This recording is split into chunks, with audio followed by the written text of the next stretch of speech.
Quando um país está em crise, o ideal é que todos os membros desse país, todas as pessoas que nascem nesse país, ou trabalham, têm alguma ligação com esse país, contribuam para tirar o país da crise, não é isso?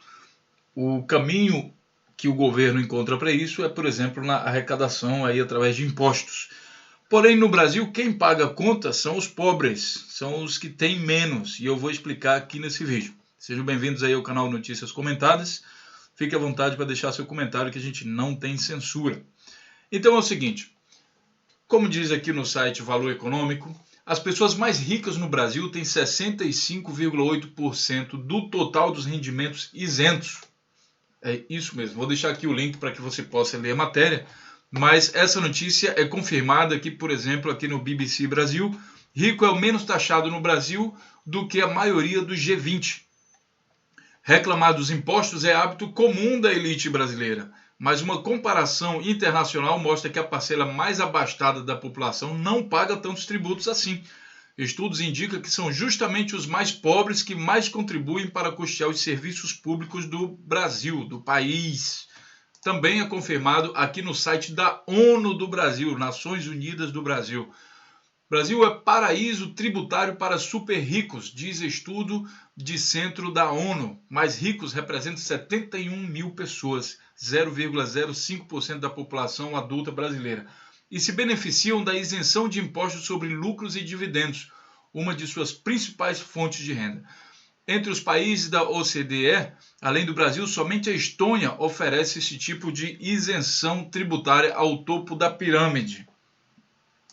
Para finalizar, e se os ricos ajudassem a pagar o rombo nas contas públicas? Essa notícia aqui é mais atual, ela é de maio de 2016. E aqui eu vou ler para vocês porque é bastante interessante o que tem escrito aqui. O governo interino de Michel Temer anunciou nesta terça-feira linhas gerais de sua estratégia para reequilibrar as contas públicas. O eixo principal é criar uma regra para congelar o gasto público, que é a tal da PEC 241, que está em votação e já foi aprovada. De acordo com a PEC, que você pode ver aqui nesse vídeo, os investimentos públicos em todas as áreas vão ser congelados. E com isso, se você aumentar num canto, vai ter que diminuir no outro. Aí existe um temor, principalmente se os deputados resolverem aumentar seus salários nos próximos 20 anos, o que é muito provável, então eles vão ter que tirar de outro canto, por exemplo, da saúde e educação. E aí, continuando o raciocínio, né, ele já implementou isso aqui. O ministro da Fazenda, Henrique Meirelles, afirmou em coincidência com empresários que carga tributária é alta. E olha só, os empresários dizendo que é alta. Neste momento não se contempla aumento de impostos.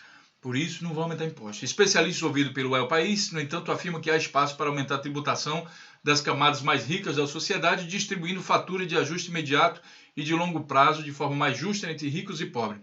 Defende como prioridade a volta do imposto de 15% sobre o lucro e dividendos recebidos por donos e acionistas de empresas. Tá? Olha só que interessante.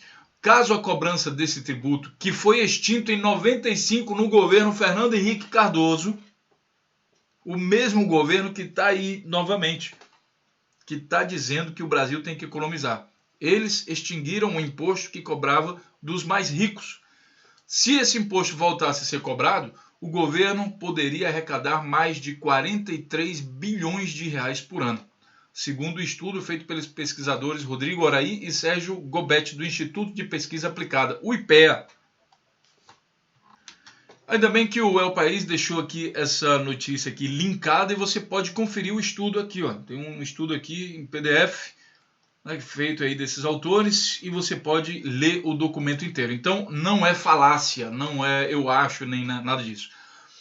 A regra não foi alterada nos anos de Lula e Dilma, o que aqui eu deixo minha crítica. Lula e Dilma são os que poderiam ter alterado isso aí, estranhamente não alteraram.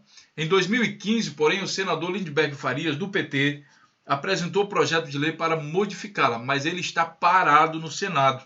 Ora, por que está parado no Senado?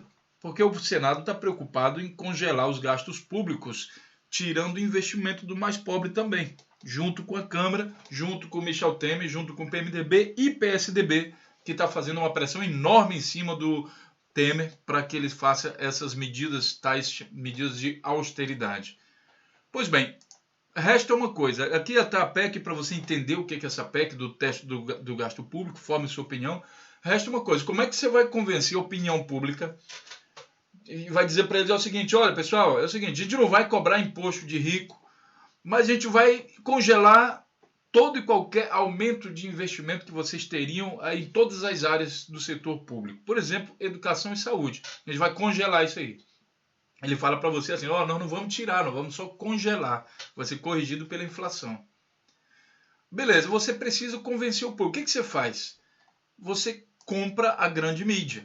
Então você vai ver nesse vídeo aqui que o Temer já aumentou, por exemplo, em 650% a verba pública para a revista Veja e 2.473 para a editora ligada à Veja. Além da Globo, além de todos isso, é preciso comprar a mídia, e a mídia é meio, desculpem o termo, é um pouco prostituta, né? Quem dá mais leva.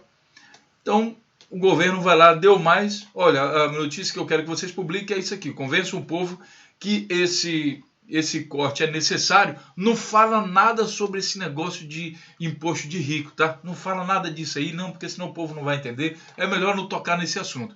Tanto que a notícia aqui ela é publicada no site da ONU e não na grande mídia brasileira. Você vê aqui na BBC, também é internacional. A única que tem aqui, meio escondido, lá pelo agosto de 2015, o tema não voltou agora à tona aqui pelo Valor Econômico. Tá? E o outro é o país, também a mídia internacional. Então, é preciso convencer a população. Você, assim como muita gente está convencido já disso, agora tem a outra parte da população.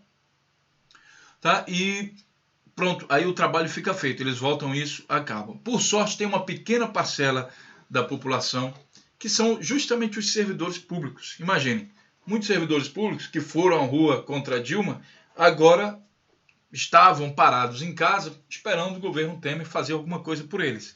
E o governo Temer, o governo PMDB, PSDB, o governo neoliberal, está fazendo sim alguma coisa por eles, para acabar com eles. E aí alguns desses servidores já começaram a entender e começou-se então um movimento dos servidores planejando uma greve geral em Alagoas. Por exemplo, aqui a notícia de 5 de outubro de 2016. Quem sabe os outros estados também entendem que eles serão diretamente afetados por isso. E quem sabe lutem pelo seu direito. Porque se não for para a rua agora, muito provavelmente vai para a rua depois, porém, provavelmente não voltará mais da rua. Deixe seu comentário. A gente não tem censura, fique à vontade então para deixar a sua opinião. Grande abraço e até a próxima notícia.